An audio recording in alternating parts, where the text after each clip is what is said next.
The police station was unusually quiet that late afternoon when the heavy wooden doors suddenly burst open. A little girl, no more than 7 years old, ran inside, tears streaming down her face. Her tiny chest heaved as she struggled to speak, but her words came out clear and desperate enough to silence every officer in the room. "Please, please follow me home," she cried. "You have to come now." Officers exchanged uneasy glances. They were used to calls about thefts, noise complaints, or traffic accidents, but rarely did a child come running to them like this. Officer Daniels, a veteran with 20 years on the force, immediately crouched to her level. "Sweetheart, what's wrong? Is someone hurting you?" he asked, trying to calm her. But the girl only shook her head violently, tugging at his sleeve. "Please, there's no time. You have to see it. Please follow me home." Something in her trembling voice told him this was no prank, no overactive imagination. Without hesitation, Daniels stood and nodded to 2 younger officers. "Let's go."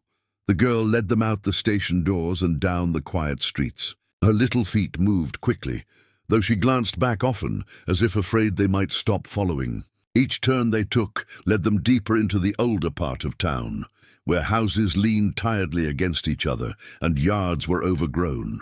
The silence of the neighborhood was unsettling. As they walked, Daniels asked gently, "What's your name, sweetheart?" "Lily," she whispered. "And what's wrong at home, Lily? Why do you need us?" Her lower lip quivered.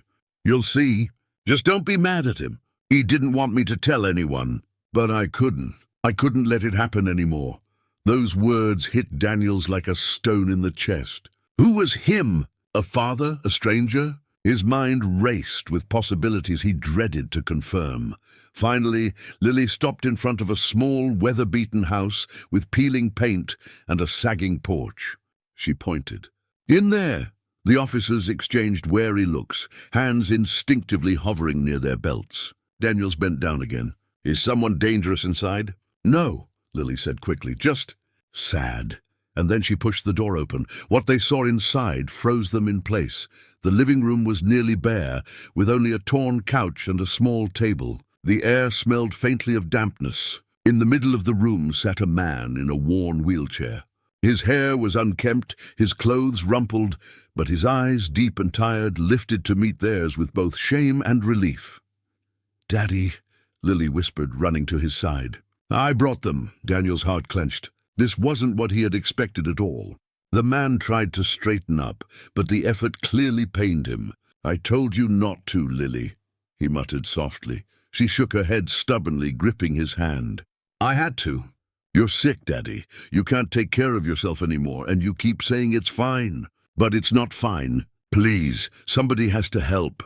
The officers stood in stunned silence. This wasn't a crime scene. It was a cry for help. Daniels finally spoke, his voice softer than usual. "Sir, what's going on here?" The man sighed heavily, as if carrying years of secrets. "Name's Mark. I was in an accident last year. Lost my job, my mobility, nearly everything. I've been trying to make it work, just me and Lily, but truth is I can't. Some days I can't even get out of bed. She's been taking care of me. A child taking care of her father." Daniels glanced at Lily, her small face pressed against her father's shoulder. The weight of her words suddenly made sense. She hadn't run to the police out of fear. She had run out of love. But then came the second hook, the twist no one was prepared for. Daniels asked the question that had been haunting him since they arrived. "Lily, how long have you been the one looking after everything here?" Her answer was barely a whisper. "Since Mommy died." The room seemed to grow colder.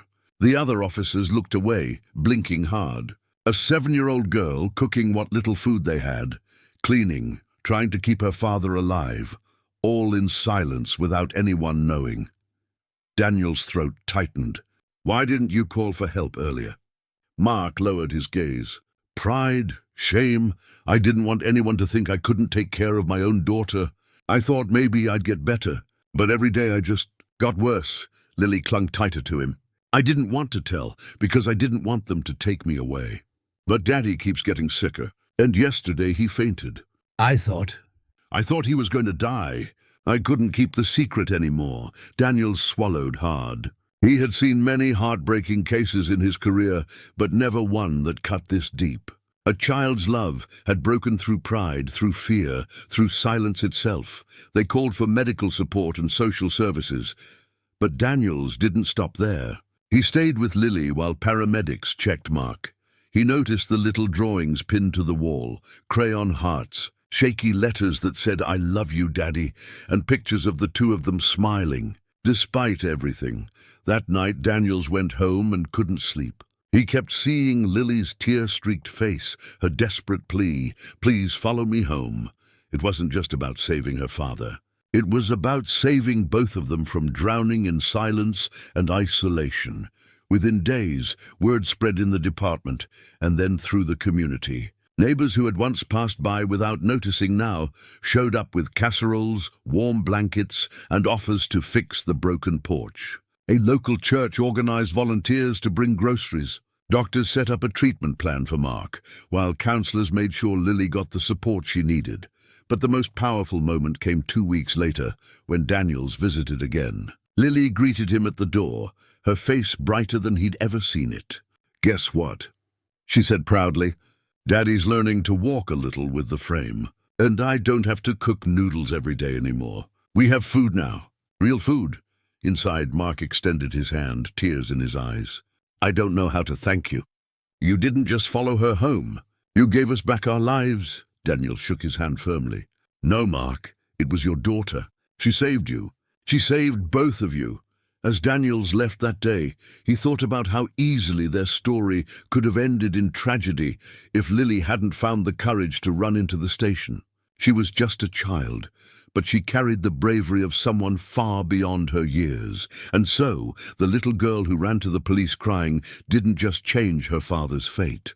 She reminded everyone who heard her story that sometimes the smallest voices carry the greatest strength. Sometimes love is louder than pride, and sometimes the courage of a child can teach an entire community what it truly means to care. The moral was clear.